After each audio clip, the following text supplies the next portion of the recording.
ఉగాది పండుగ హిందూ మతస్థుల తెలుగువారి మొదటి పండుగ మరియు విశిష్ట పండుగ. ఉగాది అనే పదం యుగం, ఆది అనే పదాల కలయిక. దీని అర్థం కొత్త యుగం అని. అయితే దీని ప్రారంభం రోజునే ఉగాది పండుగ జరుపుకుంటారు. ఉగాది పండుగను తెలుగువారు నూతన సంవత్సర ప్రారంభంగా భావిస్తారు. ఈ ఉగాది పండుగ చైత్రమాసం శుక్లపక్షం ప్రథమ రోజున వస్తుంది. ఈ ఉగాది పండుగకి ప్రత్యేకమైన గుర్తింపు తీసుకొచ్చేది షడ్రుచులు కలగలిపిన ఉగాది పచ్చడి. అయితే మనం ఉగాది పండుగను ఎలా జరుపుకుంటారో ఇప్పుడు తెలుసుకుందాం. పండుగ రోజున తెలుగువారంతా ఉదయాన్నే లేచి ఇల్లు వాకిలి శుభ్రం చేసుకొని స్నానాలు చేసి కొత్త బట్టలు ధరిస్తారు. ఇల్లంతా పూలతో అలంకరించి గుమ్మానికి మామిడి ఆకులు కట్టి తమ తమ ఇష్ట దైవాలకు పూజ చేస్తారు.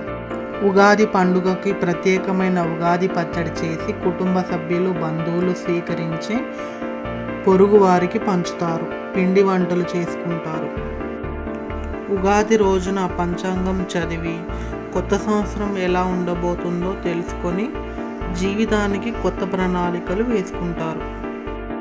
అయితే ఇప్పటి వరకు మనం చెప్పిన విషయాలు పండుగ గురించి, అది అందరికీ తెలుసు.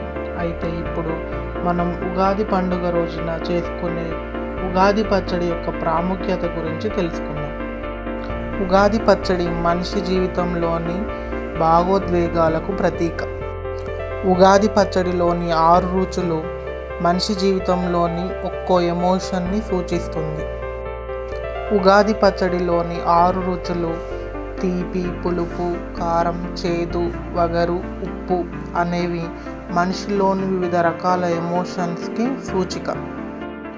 ఉగాది పచ్చడిలోని 6 రుచులైన బెల్లం, తీపి మనిషిలోని ఆనందానికి సంకేతం. ఉప్పు జీవితంలోని ఉత్సాహం, రుచికి సంకేతం. వేప పువ్వు చేదు మనిషి దుఃఖానికి, బాధకి సంకేతం. చింతపండు పులుపు మనిషి యొక్క ఓర్పుకు సంకేతం. పచ్చి మామిడి ముక్కల వగరు మనిషి ఎదుర్కొనే కొత్త సవాళ్లకు సంకేతం. కారం మనిషి సహనాన్ని కోల్పోవుటకు, మనిషి క్రోధానికి సంకేతం.